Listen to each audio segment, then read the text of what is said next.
E também, né, nós sabemos também que está chegando muita gente também reencarnando, né? Pessoal, boa noite a todos, né? Nós vamos dar início ao nosso estudo de Evangelho da quinta-feira, né? Graças a Deus. Lembrando aí que nós estamos no capítulo 8 do Evangelho de Mateus. Quem quiser participar, né, fique à vontade, tá? Hoje nós vamos continuar aqui a partir do versículo 17, né? Nós terminamos o 17, a gente vai a partir dele agora, né? A gente vai fazer a nossa prece inicial e nós vamos dar seguimento ao estudo, né? Vamos ler aqui a mensagem do dia aqui também, né, que o nosso querido Lucas mandou para a gente sobre o texto. A espiritualidade está mandando toda semana uma mensagem sobre o texto de estudo aí que a gente está fazendo, tá?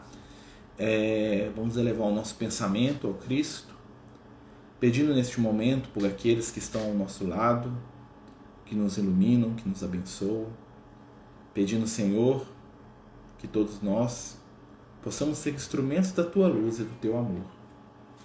Fica conosco, divino amigo, e permite que possamos seguir em frente, ajudando, servindo, trabalhando e doando o nosso melhor. Atende, Senhor, as necessidades do nosso coração e nos ensina a estender as mãos àqueles que precisam. Dá-nos a luz do Teu Evangelho, na lembrança da Tua palavra, na revivência das Tuas ações. Fica conosco, Senhor, hoje e em cada momento. Que assim seja, graças a Deus. Então, meus amigos, né, estamos iniciando aí o nosso estudo, né, fazer uma leitura aqui muito breve aqui da nossa mensagem aqui da noite, né, que o nosso amigo Lucas trouxe pra gente. Deixa eu só afastar aqui um pouquinho aqui, né? Lembrando que a gente está no Evangelho de Mateus, né, no capítulo número 8, tá? Quem quiser acompanhar aí da Bíblia aí, ó, tem uma Bíbliazinha, também tem aqui, ó, quem quiser acompanhar, né, gente? A gente vai lendo aqui aos pouquinhos. Então, a mensagem de hoje lá para nós. Para seguir junto ao Mestre, se pede o desapego da ilusão da matéria. O escriba busca o divino amigo, no sincero desejo de lhe acompanhar os passos, ao qual Jesus responde com a verdade de que seu caminho de luz é para muitos um caminho de simplicidade e trabalho. Ao amigo que lhe pede para enterrar o pai, antes de seguir, responde que devemos deixar o passado para trás, seguindo rumo ao futuro. Os mortos a serem enterrados são os erros de ontem. Busca a barca de Pedro e, diante da tempestade que representa as dificuldades da vida material, dorme despreocupado e tranquilo, enquanto os discípulos se desesperam ante as dificuldades do momento. Chamado a sustentar os amigos trêmulos, lembra a eles que a confiança no divino amparo bastaria para ultrapassar qualquer obstáculo, ordenando a tempestade que se cale e aquiete, diante dos olhares maravilhados de seus amigos. Diante dos desequilibrados, oferece nova oportunidade e, por fim, é convidado a se retirar do meio daqueles que desejam manter tudo como sempre foi e que se sentem incomodados pela sua presença e a sua energia de mudança e transformação. Mateus nos lembra, no capítulo 8 do seu Evangelho, que conviver com o Mestre é mudar e seguir novos rumos diante da vida e da eternidade. Essa é a mensagem do nosso amigo Lucas aí, né, para o nosso estudo de hoje. Né? Lembrando, gente, que o estudo é participativo, tá, pessoal? Quem quiser falar, comentar, perguntar, né? O pessoal que está no Instagram, inscrito, né? Que não tem jeito de falar pelo Instagram, né? Mas o pessoal que está aqui no Jitsi, né? Só abrir o microfone aí e falar, tá, gente? O objetivo do estudo do Evangelho é exatamente a discussão, né? No sentido positivo da coisa, né? De conversar acerca da mensagem de Jesus aí, né? Para nos iluminar o nosso caminho, para ele nos ajudar a seguir em frente, né, na nossa caminhada espiritual. Lembrando, né, gente, que o capítulo 8 do Evangelho, né, que está aqui no Evangelho de Mateus, no primeiro momento, né, nós vamos encontrar Jesus curando. Né? Nós já falamos das curas na semana passada. Né? E agora, né, nós vamos aqui para o versículo 18, né, que lá na Bíblia da Igreja Católica, né, eles colocam uns enunciados assim, bem interessantes, né? A igreja tem isso, né?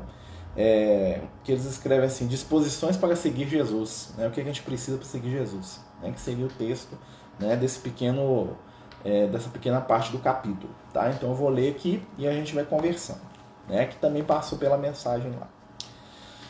Vendo-se Jesus rodeado por uma grande multidão, ordenou que passassem para a outra margem do lago. É interessante, né, que a figura do Cristo continua atraindo a multidão. Né? Lembrar que a multidão é a representação da massa humana em todos os tempos. Ou seja, são todos os companheiros que são levados pelas vibrações de momento. Né? A multidão, a característica dela é que ela não tem, né, ela entrega o livre-arbítrio dela para o outro. Então, o que o líder fala, a multidão faz. Se for um líder positivo, a multidão faz o bem. Se for um líder desequilibrado, né, a tendência é que a multidão siga o desequilíbrio daquele líder. Né? O grande exemplo da multidão é a entrada triunfal de Jesus em Jerusalém. Né? Que ele entra, Hosana, o filho de Davi, Hosana, o salvador de Israel, né? O rei de Israel, e uma semana depois a mesma multidão que gritou, salve o rei de Israel, gritou, crucifica. Né? Movimentada pelas energias de momento. Né? A multidão é a representação da gente no mundo. Né? A gente vê aí, né, que os líderes, né, que os políticos, religiosos, normalmente o que eles fazem? Eles tentam controlar a multidão. Né? Controlam a multidão a partir daquilo que o pessoal chama de narrativa. Né? Então hoje o que a mídia, o que a liderança, o que, né, o ser que eu confio fala que é bom, eu acredito que é bom. Se mudar, semana que vem, eu deixo de acreditar em tudo que eu acreditava na semana passada, né, e mudo para outro aspecto. Né? A gente vê isso muito em questão política. Né? Você vê eleições. Né? Sempre ganha, normalmente, alguém que é o contrário do anterior. Né? Então o cara ganha numa eleição, aí vem uma outra narrativa e aquele cara que ganhou, que todo mundo votou nele, vira o inimigo a ser odiado e o outro que entrou, que vai entrar, vira o herói. E aí depois troca de papel de novo. Quem assume vira o vilão e quem vai entrar vira o odiado. Né? Esse é o espírito de multidão. Né? A pessoa, ela para e pensa assim, nossa, o cara que eu mais detesto hoje é o cara que eu votei nele na última eleição. Né? E ele volta mais atrás, fala assim, mas o cara que eu votei antes também eu detestei ele depois. Né? E o que eu votei agora, né, tem uma chance muito grande de eu detestar ele na próxima. Então assim, isso é espírito de multidão. É aqueles que são levados. Tá? Então a multidão cerca o Cristo. E quando isso acontece, o que Jesus fala para os discípulos? Aqui, ó, chama eles para passarem para a outra margem do lago, atravessar a matéria. Né? A função do líder, ou daquele que puxa a multidão, é fazer com que ele atravesse o lago. Ou seja, o lago é a vida material, tá, gente? A água é a representação da vida material. Então nós somos convidados a atravessar a matéria. Né? Jesus fala para os discípulos, vão atravessar para o lado de lá. Aproximando-se, um escriba, né? Lembrar que o escriba é aquele que escreve, né? Aquele que detinha o conhecimento, né? Um escriba, né? Disse-lhe, mestre, eu seguir-te-ei para onde quer que fores. Ou seja, né? O escriba, ele define por si que ele quer seguir o Cristo, ele quer ir atrás de Jesus. Né? Onde que Jesus for, ele vai.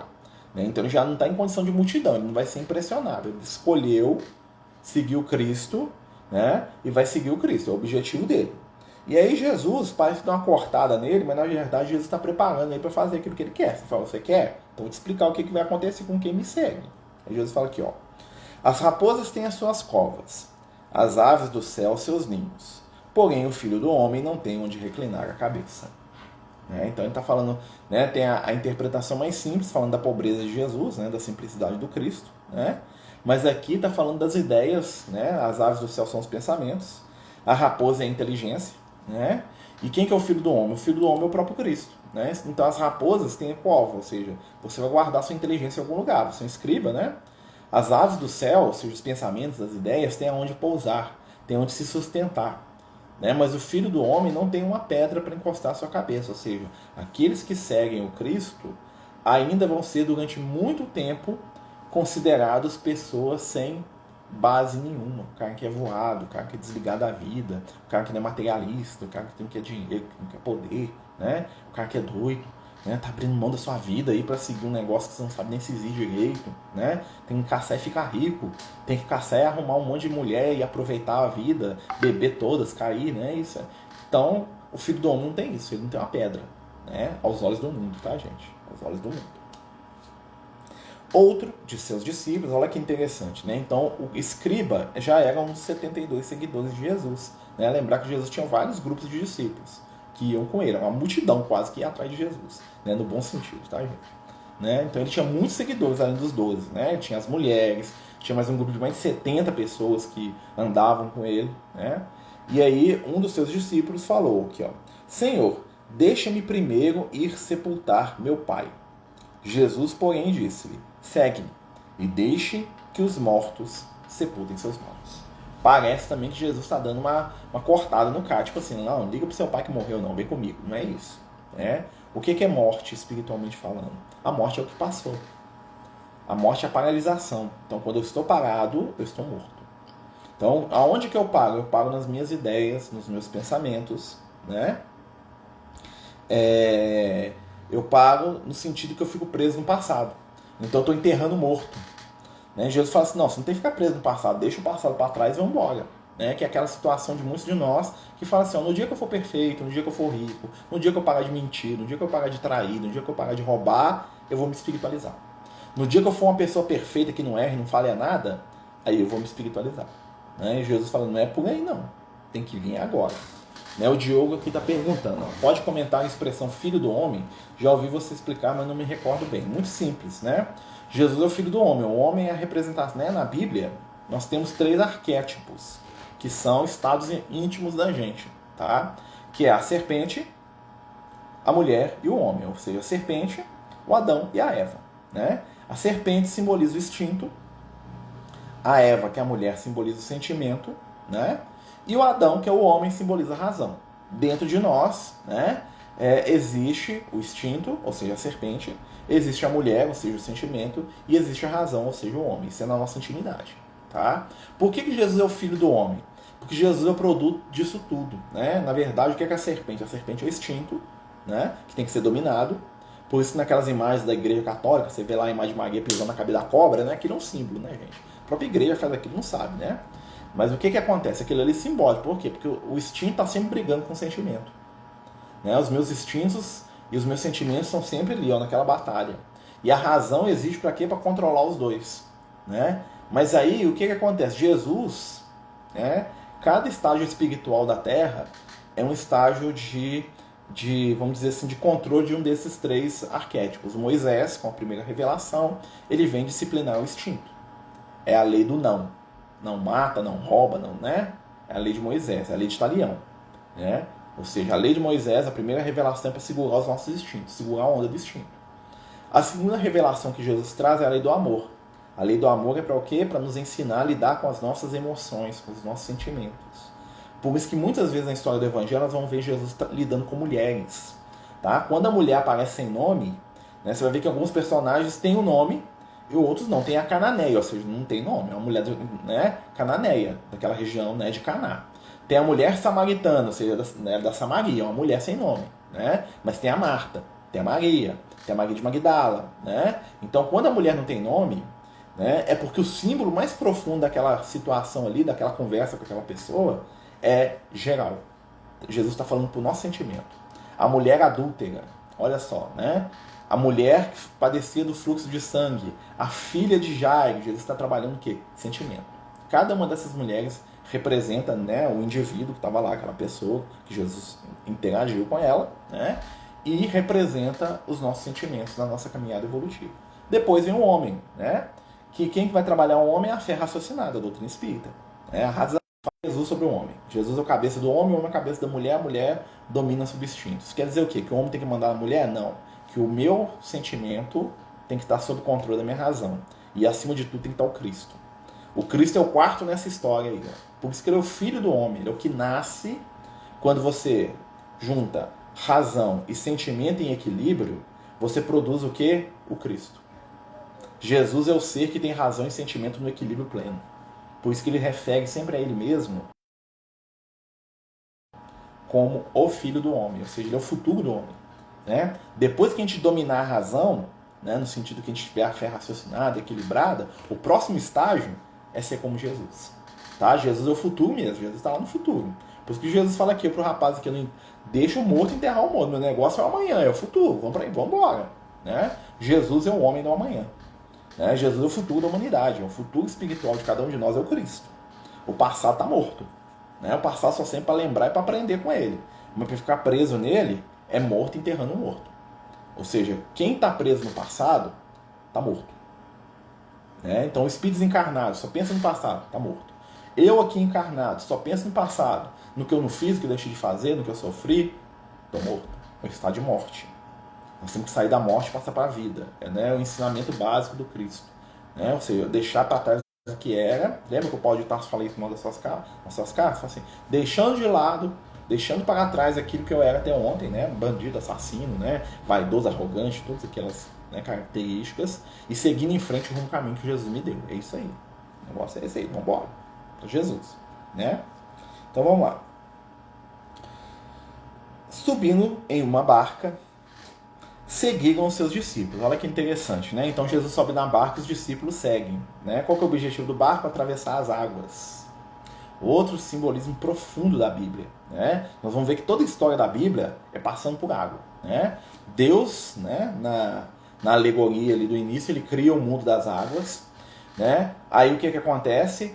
O Noé constrói a arca para entrar dentro das águas. O Moisés separa as águas, né? E Jesus caminha sobre as águas, e passa pelas águas, e controla as águas.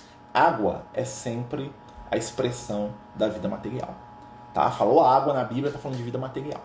Então Jesus convida os seus discípulos a entrar na barca, ou seja, passar por cima da água. Né? O discípulo de Jesus é convidado a não ser atormentado pela matéria. Tá? Jesus falando, não, nós vamos passar aqui pela matéria, eu estou aqui para ajudar vocês, vão comigo, vem embora. É como se ele dissesse isso pra gente, ó, vamos atravessar a vida material, vamos embora, beleza, aí nós vamos, né? Eis que se levantou no mar uma grande tempestade. Ou seja, o que é o mar, né? A vida material, a tempestade, o que são? São as provas, os problemas da nossa vida. Tá? Isso é uma coisa que aconteceu mesmo, mas que tem um simbolismo profundo. Tudo que Jesus fazia, acontecia aquelas coisas lá com ele, com os discípulos, também tem um simbolismo espiritual profundo. Aí olha o que aconteceu, né? E de modo que as ondas alagavam a barca, entende? Então as coisas materiais estavam lá, Lembra o que o Lucas falou aqui? Né? Enquanto isso, Jesus estava lá, leve e solto, né? Como diz o Lucas aqui, ó, Jesus dormia despreocupado e tranquilo. O pau estava quebrando na vida material e Jesus estava lá, tô nem aí para isso. Porque Jesus não ligava? Não, porque Jesus estava no comando da situação. Jesus, ele conhecia e ele estava estruturado espiritualmente para não ser atormentado pela matéria. Nada material assustava Jesus. Né? Jesus sabia muito bem tudo que estava acontecendo em torno dele, ele entendia o processo material muito bem, e ele na matéria não padecia do medo da matéria. Ou seja, nossa, e agora? O que nós vamos fazer? Não, estou tranquilo. Né? Então Jesus era um ser que ele já tinha controle sobre a matéria. A vida material dele não era um problema, já estava toda organizada, não tinha nada que assustava Jesus. Por quê? Porque ele estava no controle. Jesus está sempre no controle. E aí ele dormia. Olha só, né? Aproximaram-se dele os discípulos e acordaram, dizendo: Senhor, salva-nos que perecemos. Nós fazemos isso todo dia com Jesus. Quando? Né? A gente começa a fazer: nossa, Jesus, me arruma um emprego, precisando do emprego, Jesus. Nossa, Jesus, né? Faz a minha mulher me perdoar que eu aprontei com ela. Nossa, Jesus, faz meu filho gostar de mim que eu estou maltratando ele. Nossa, Jesus, me ajuda aqui a vencer, aqui, passar na prova vestibular aqui. Nossa, Jesus. Nós estamos aqui, ó, passando pela tempestade. Jesus dormindo de boa, nós estamos lá acordar Jesus. Né? Nós estamos lá chamando mestre. Ó, nós vamos morrer aqui, ó. Vai acabar meu casamento, vai acabar meu emprego, vai acabar minha vida. Tudo que é importante para mim está acabando aí, a tempestade. Né? Jesus disse-lhe: por que temeis, homens de pouca fé? Por que temeis que você vai perder o emprego? Por que você está com medo que você vai perder Você vai perder? Não vai perder não, a vida é eterna. A gente estava falando ontem de imortalidade da alma. E quando a gente pensa em imortalidade da alma, nós pensamos no quê? Nós somos imortais. Né? A gente não vai perder nada nunca. Né? O máximo que vai acontecer é adiar, porque... Né, 1000 vezes, né, nós somos igual a Fênix, né? A Fênix vai voltando, vai renascendo das cinzas, né? Ela morre e volta, voltei, estou aqui de novo, beleza. Ah, morreu, voltei de novo, estou aqui mais uma vez, aqui, ó, né? Então, assim, é isso que Jesus está querendo passar nesse texto aqui, né? Nessa história que aconteceu com ele lá e com os discípulos. Aí Jesus se levanta, né? Por que temeis, homens de pouca fé? A fé nasce do entendimento. Tanto é que a fé, né, na doutrina espírita, a gente trabalha o quê? Qual que é o conceito de fé que a gente trabalha? Fé raciocinada. A fé raciocinada que se coloca como prova e como força diante de todas as situações da nossa vida. Ou seja, eu tenho fé, eu acredito, eu entendo, eu venço. Porque nada me domina, porque eu creio. Mas não é só acreditar porque eu acredito porque eu entendo. Então a fé me ajuda a superar a morte, porque eu acredito que tem a vida depois da morte. Por quê? Porque eu entendo o processo. Eu sinto que é real porque conversa comigo. A nossa fé, para se fortalecer, ela precisa de experiência. E à medida que eu tenho experiências com a espiritualidade, eu vou acreditar mais que a espiritualidade existe do que quem não tem experiência. Né? Por que muita gente fala em inferno e pouca gente fala em céu? Porque quando a gente desencarna, a maioria de nós fica preso aqui no plano físico, aqui nas regiões inferiores. Então você falar pro cara que existe um inferno, ele acredita, porque ele tem experiência introjetada. Você fala pro cara, tem umas esferas iluminadas onde Jesus vive, fala, será que tem? Sei lá, nunca fui nesse lugar. Né? Então muitos companheiros não acreditam no mundo espiritual superior, mas acreditam nas regiões inferiores. Você vê muito religioso que é assim, né? O cara morre de medo do inferno. Você falar que tem plano espiritual superior, a pessoa, tem nada disso não, nossa lá, mas tem inferno. Inferno tem, isso aí é verdade, inferno tem mesmo. Por quê? Porque tem experiência com aquilo. Né? Então a experiência se traduz em fé. É a fé raciocinada. Ele continua aqui, ó. Então, levantando-se, imperou aos ventos e ao mar e seguiu-se uma grande bonança. Ou seja, Jesus, quando ele decidiu mexer com o negócio, ele resolveu os problemas materiais. Por que ele resolveu os problemas materiais? Porque ele não se entregou ao medo. Né? E muitas vezes a gente fica preso ao medo das questões da matéria, e esse medo é o que nos impede de solucionar os problemas materiais. Né? Uma coisa que Jesus faz aqui, né? E eles se admiraram dizendo, quem é este a quem obedecem os ventos e o mar? Né? Aquela cena cinematográfica mesmo, né? Jesus para na tempestade, né? Aquilo fantástico, né? Um efeito sobrenatural ali, né? Um efeito espiritual do Cristo ali, que é a coisa, né, que não se vê todo dia. Entretanto, né, gente, por trás desse efeito, né, existe algo muito mais profundo, que é o conceito que Jesus veio trazer com aquilo. Né? Porque a matéria não é tão forte quanto a gente pensa. A carne não é tão forte quanto a gente pensa. Ela tem a força que a gente entrega para ela. Quando eu falo assim, eu não dou conta, eu já estou me condicionando espiritualmente a ficar preso a determinado estado, né, que muitas vezes é desagradável para minha caminhada evolutiva. Pessoal, alguém quer falar alguma coisa? Quer perguntar? Quer falar sobre a barca? Né? Fica à vontade aí, viu, gente? O negócio, né? Se ninguém falar também, fica muito, né? Só o Marcelo fica muito chato também. Né? Eu gosto de ouvir também. Quem quiser falar, perguntar, trazer assunto, fique à vontade, né? Então vamos continuar.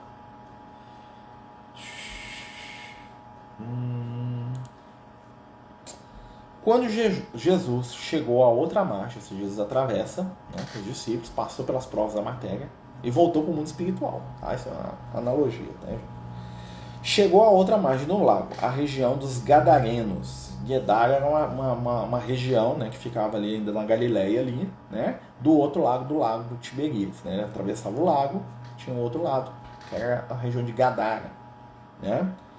Saíram ao seu encontro, dois endemoniados. Né? Olha que interessante, aqui no Evangelho de Mateus são dois. Né?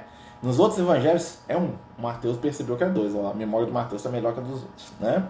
Dois endemoniados que saíam dos sepulcros. Olha só que interessante. Né? Lembra Jesus falando dos mortos enterrarem os mortos? Ele fala lá atrás, né? Para deixar os mortos. Então ele encontra com dois endemoniados. E qual que é a característica deles? Eles estavam no sepulcro. O que é o sepulcro? O sepulcro onde enterrava os mortos. Né? Os judeus, na época de Jesus, eles não tinham hábito de enterrar a pessoa debaixo da terra. Eles colocavam a pessoa dentro de uma caverna, normalmente, natural, ou furada, ou construída. Eles quebravam e faziam uma caverna, né?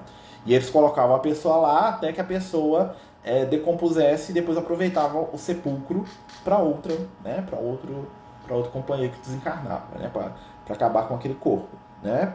E os dois endemoniados, eles saem do sepulcro, ou seja, eles estão em estado espiritual de morte. Olha que interessante, eles estão mortos, ou seja, eles estão presos no passado. Né? E o que é o endemoniado, né, gente? O endemoniado é alguém que está influenciado por espírito desequilibrado. Tá? Que saíam dos sepulcros e eram tão furiosos que ninguém ousava passar por aquele caminho. Olha só que interessante, né? Eles eram furiosos. A característica dos espíritos equilibrados é a raiva. O ódio. O obsessor odeia, ele tem raiva. Né? Por que ele tem raiva? Ele tem raiva porque ele sente culpa. Né?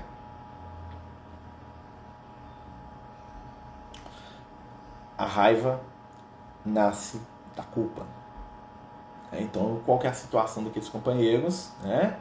Se sentem culpados. E por isso tem raiva de tudo e de todos. Presos à culpa. Né? Marcelo, minha pergunta é quase sempre a mesma. Tem notícias do meu filho. Pergunta ao Lucas como que ele está. Ele sofre muito. Com certeza ele está bem, viu, minha amiga? Vamos fazer prece por ele, pedir a Jesus. Né? A espiritualidade, com certeza, está cuidando dele com muito amor, com muito carinho. Viu, minha irmã? Né? A gente pede sim. Tá? Pode deixar. E aí continua. Ninguém ousava passar por aquele caminho. Por quê? Porque é um caminho da morte. É o caminho dos mortos, dos obsidiados, né? Do desequilíbrio. Né? A raiva nasce do orgulho. Sim, normalmente, todos os sentimentos negativos nascem do orgulho, do egoísmo. Né? Então, tá tudo ali junto, ali, uma família infeliz. Né?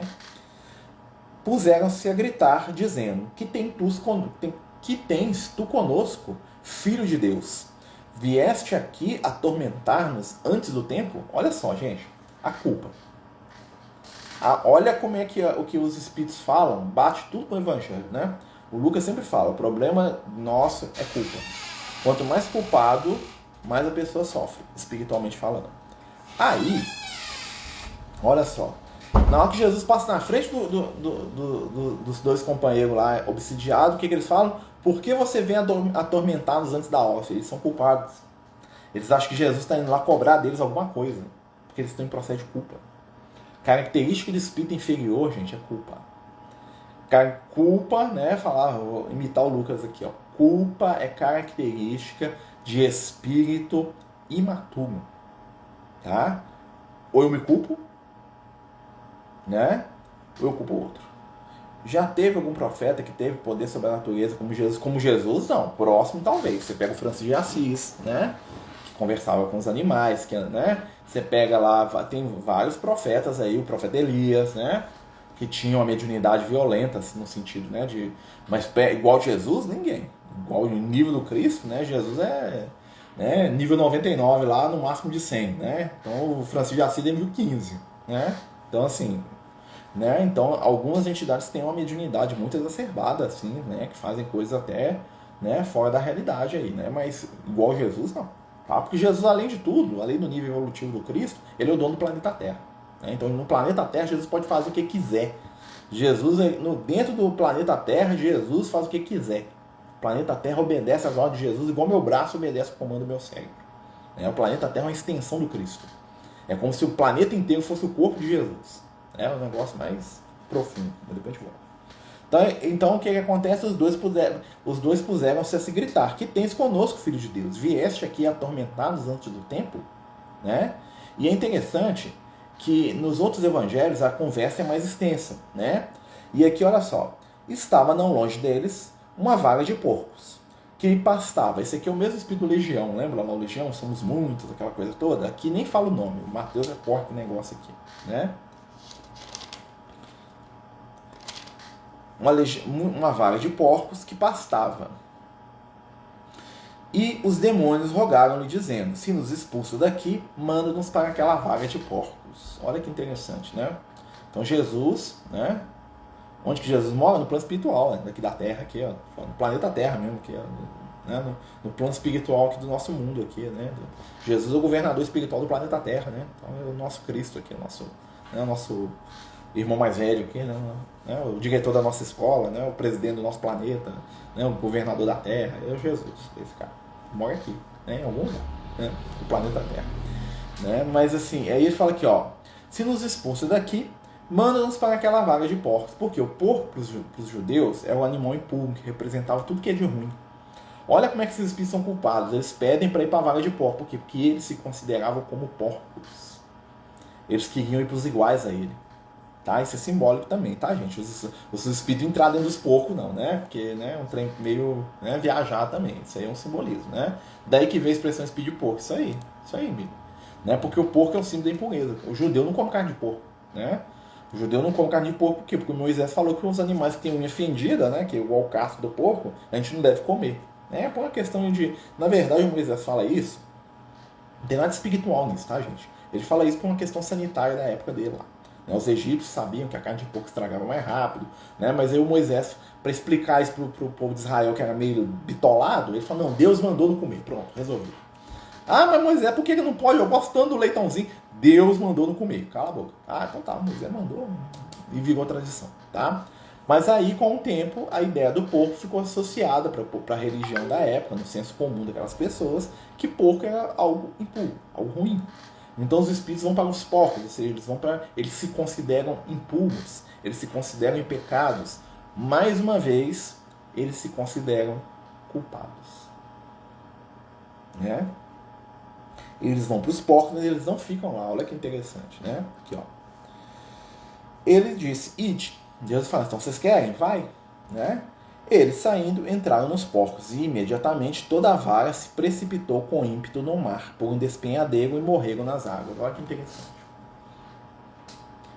Aqui, gente, isso aqui não aconteceu não, tá, gente? Isso aqui é o Cristo dando uma explicação filosófica pra gente da história, né? O que acontece?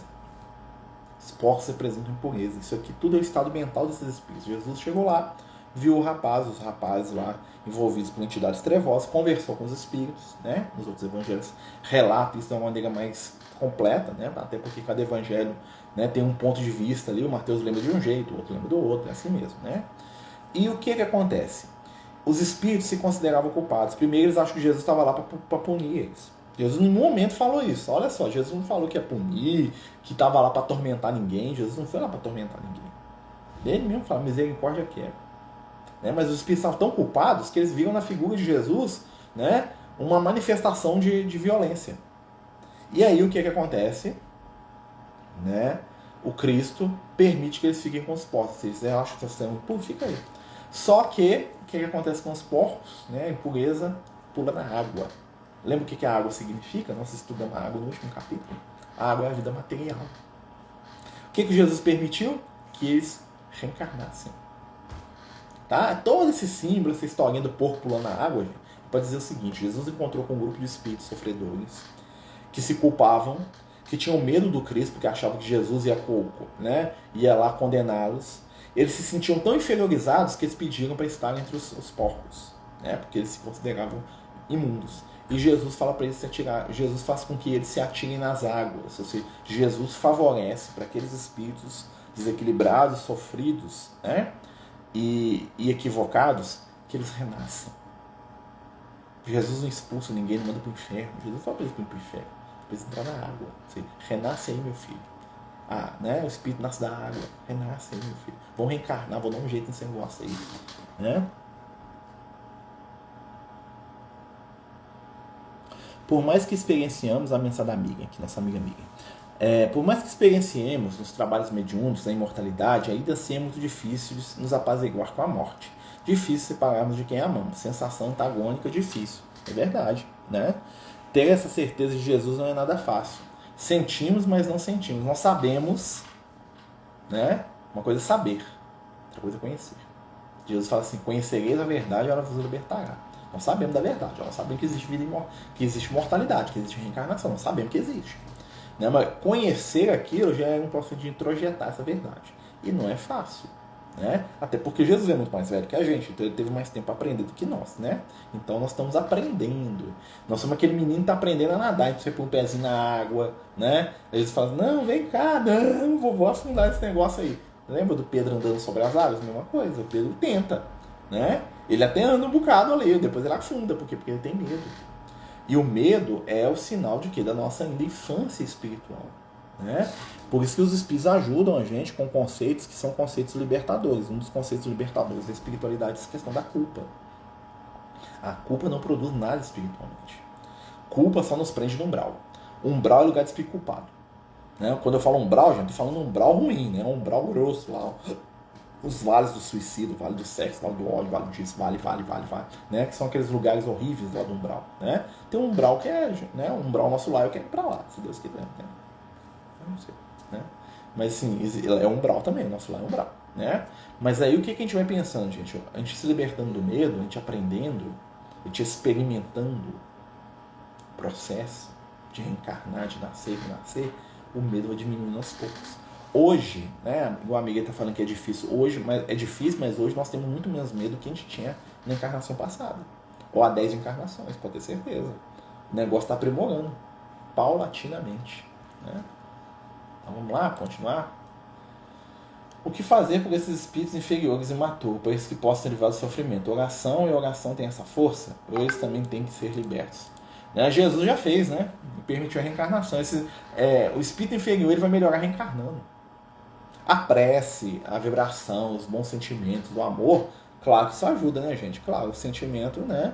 Mas o que resolve mesmo para o espírito inferior é reencarnar, gente. O negócio é reencarnar. Né? Jesus sabia muito bem, o problema desses espíritos aí é só entrar na matéria de novo que eles vão resolver esse negócio. Então Jesus otimiza, né? Jesus facilita o processo de reencarnar. Vai reencarnar todo mundo, eu estou deixando. Volta para a matéria todo mundo, vão ter outras oportunidades aí, vão escutar o evangelho da boca do meu. Vocês vão renascer, cada um num lugar aí, daqui a pouco vai chegar uns discípulos meus, uns Pedro lá, uns tal de pau de Tarso, uns caras lá vão passar na aldeia lá que você vai ser menino, você vai escutar, você vai gostar desse negócio aí, ó, a oportunidade, reencarna aí, gente. Vem reencarnando. É isso que acontece, né? E aí continua. Os pastores fugindo. Os pastores fugiram, indo em direção à cidade. Contaram tudo o que tinha passado com os possessos do demônio. Logo toda a cidade saiu ao encontro de Jesus. Quando o viram, pediram-lhe que se retirasse do seu território. Essa parte aqui é muito interessante, né? Então Jesus vai lá e liberta lá os espíritos, liberta, né? Liberta todo mundo, e quando ele chega na cidade, o pessoal fala, você podia ir embora daqui, né? Porque Jesus incomodava, né? A mudança incomoda. Quebrar o status da culpa incomoda. Como lidar com espíritos encarnados com severos transtornos da culpa? Consolo. Duas coisas. Consolar, instruir. Da mesma forma, como é que lida com um obsessor? Consolar, instruir. Através do quê? Esse exemplo. Né?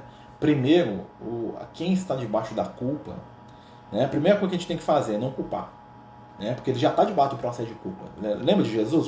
Só de Jesus chegar lá, né? Os espíritos já falam com ele. Você vem nos atormentar. Ah, meu Deus, o filho de Deus aí vem matar. Vem, né? Olha como é que eles viam Jesus. Eles viam Jesus como alguém que ia atacá-los. Porque eles estavam com medo, eles se sentiam culpados. Então, às vezes, a pessoa que está no processo de culpa, né? Então, a primeira coisa que a gente não deve fazer é culpá-los. E o espírito desencarna também não. Ah, porque eu matei, eu roubei. Tem espírito que chega... E percebam. Né? Nas reuniões mediúnicas, é muito comum que, por influência até dos médiuns, os espíritos desequilibrados, não todos, mas a maioria, confessem um monte de crime. Ah, porque eu matei, eu roubei, eu fiz, eu atrapalhei, eu fiz aquilo. Olha como é que é. Por que ele está botando aquilo para fora? Ele está botando aquilo para fora numa catarse de culpa. Porque eu sou mal, porque eu mato, porque eu faço, porque eu aconteço, que eu bato, que eu brigo, que eu persigo, que eu sou ruim mesmo. Ele está botando para fora um processo de culpa. Né? Então, o que a gente vai fazer para lidar com quem está preso na culpa? Primeira coisa, acolher. Jesus não julgava. Lembra de Jesus com a mulher adulta?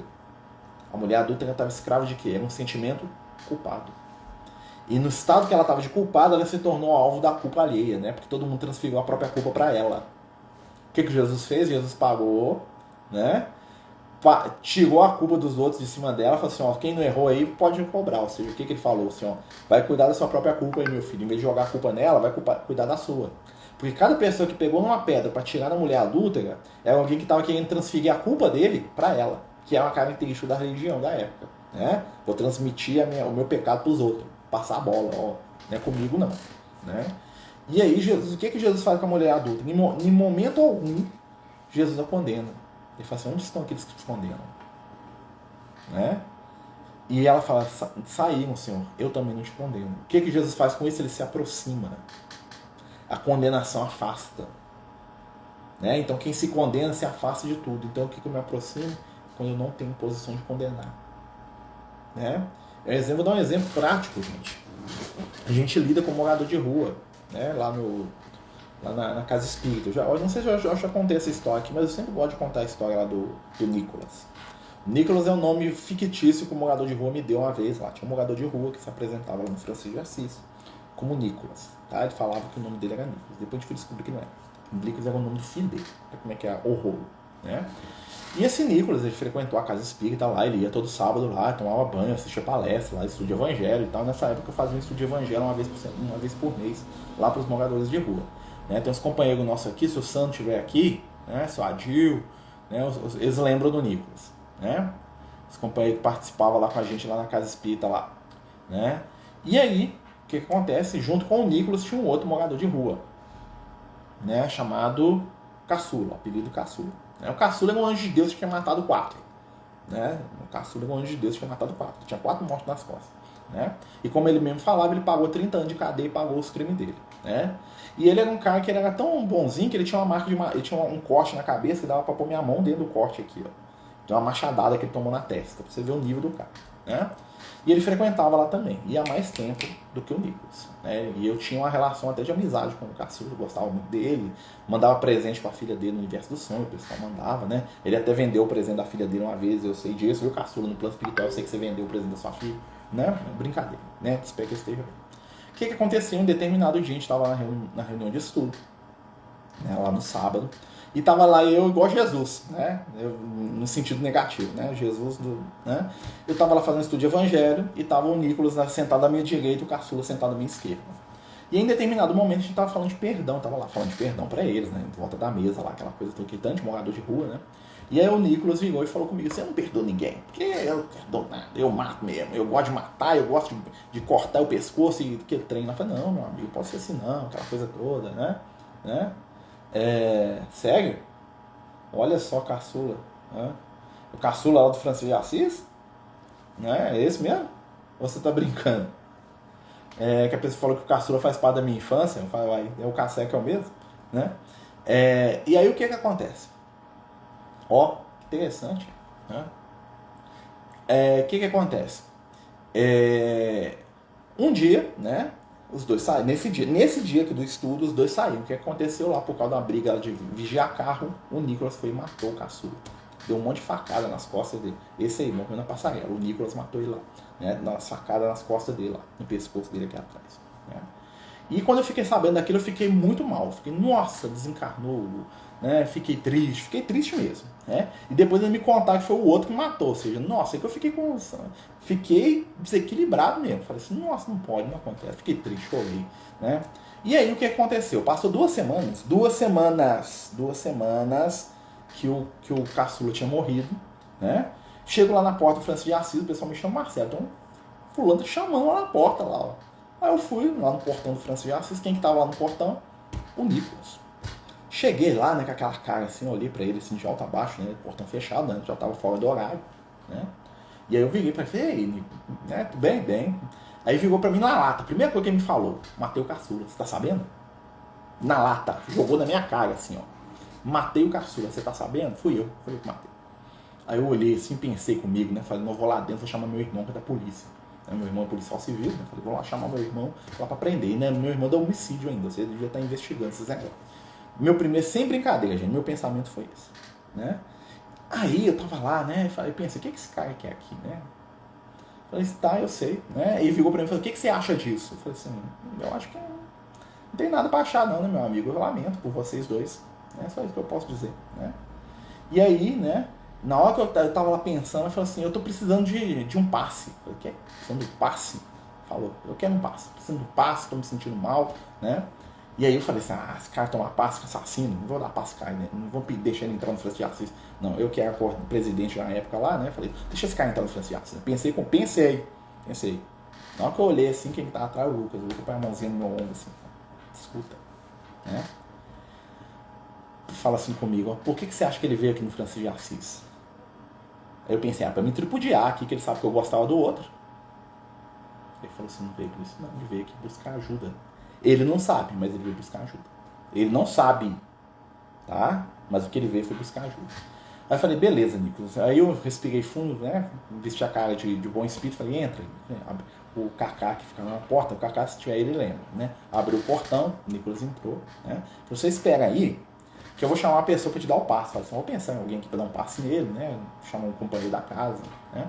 Ele falou, não, quero que ninguém me dá passe não, quem vai me dar passe é você. Eu falei assim, eu? E que eu desse o passe nele? Eu tava com raiva, chateado, querendo que ele fosse preso, né? Não, quem vai me dar o passe é você, eu quero de você. Aí eu falei, meu Deus, aí o Lucas só olhou pra mim assim, falei, tá bom, tá bom. Levei ele pra cabine de passe, só eu e ele na cabine de passe.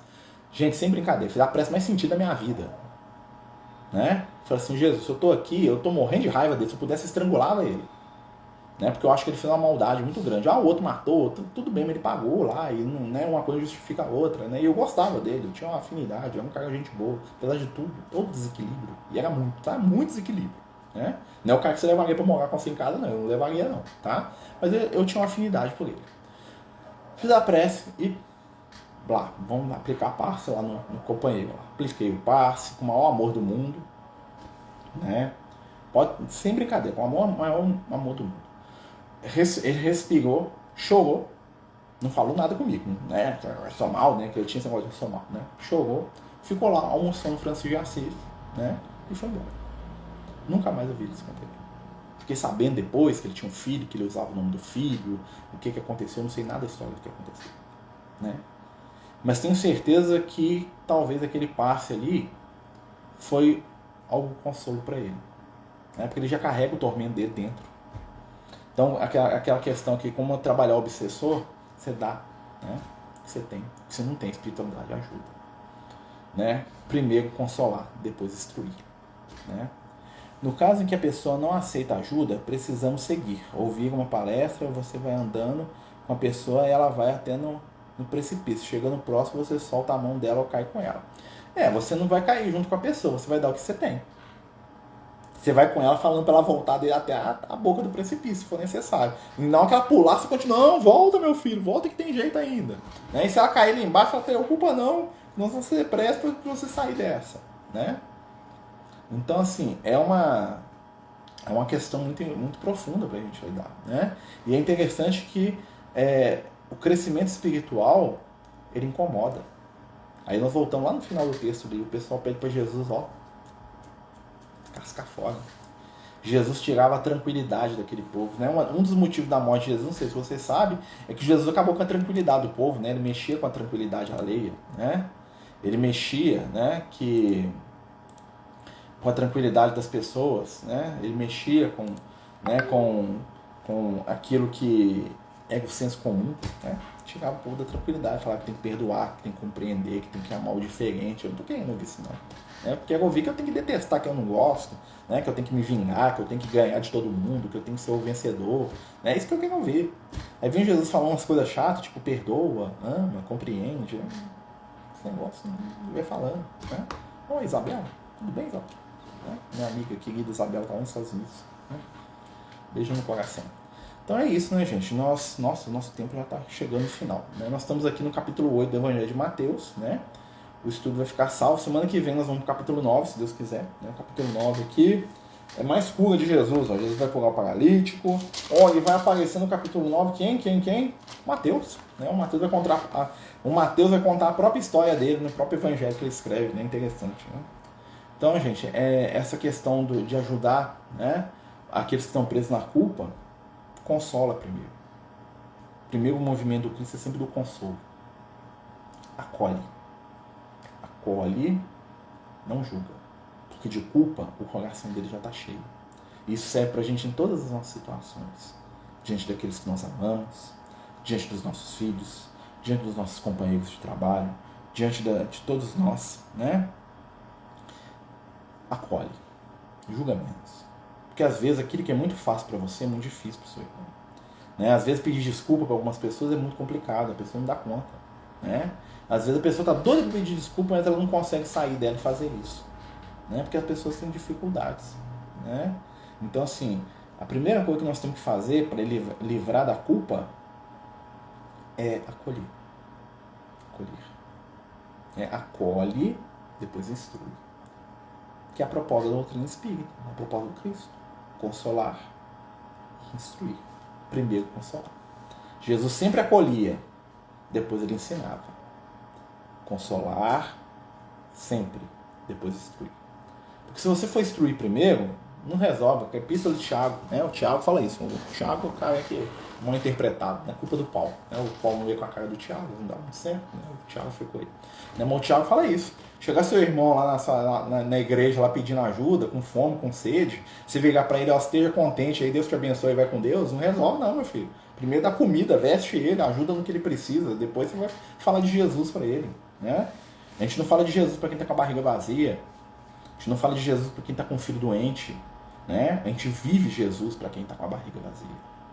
A gente alimenta Jesus, né? A gente veste Jesus para quem está com a barriga vazia, quem está sem roupa, né? Primeiro atende a necessidade imediata, que é o consolo. Vem cá. Depois você instrui, né? O companheiro chegou lá na casa espírita pedindo cesta básica lá para a família. Em vez de eu dar um sermão para ele sobre o trabalho, primeiro eu dou a cesta básica. Depois, quando ele for vir para buscar a segunda vez na casa espírita, aí eu cadastro ele. Aí vai ouvir palestra. Vem cá, meu filho, eu quero dar palestra aqui, ó. Vamos, né, movimentar a nossa vida? Aí ele vai escutar. Mas no primeiro momento, quando o cara tá lá pensando no filho dele que tá passando fome, você acha mesmo que ele vai prestar atenção no seu sermão? Né? Você acha mesmo que ele vai ficar lá me escutando? Ele vai me escutar porque ele quer a cesta. Ele vai escutar porque ele tá passando fome, porque o filho dele tá chorando lá na casa dele. Né? A mãe vai me escutar porque o menino no colo dela tá querendo leite. Né? E eu, naquele momento, sou o detentor do poder do leite. Né? E é muito fácil falar para hoje não tem não. Né? Hoje não tem não. Jesus vai falar hoje não tem não pro Marcelo? Como é que é? Né? Então, quando a gente pensa na caridade, gente, né, eu tô falando isso até porque nós estamos, né, todo mundo sabe aí que participa, nós estamos aí na corrida da cesta básica desse mês, né? E eu já saí pedindo para todo mundo aí, né? Todo mundo sabe que eu saí pedindo mesmo, né? Então, quando chegam a assistir o debate lá no Francisco de Assis, fora do dia, né, por mais que a gente tente organizar, é claro que a gente vai tentar, a gente vai falar 1000 vezes, gente, quem não vier no dia da sexta não recebe. A gente fala isso toda semana, eu falo, né?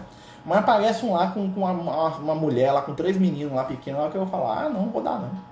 Tem a comida lá na dispensa, eu não dou, não, vai aqui pra você que eu não vou dar, né? Vou lá e dou, né?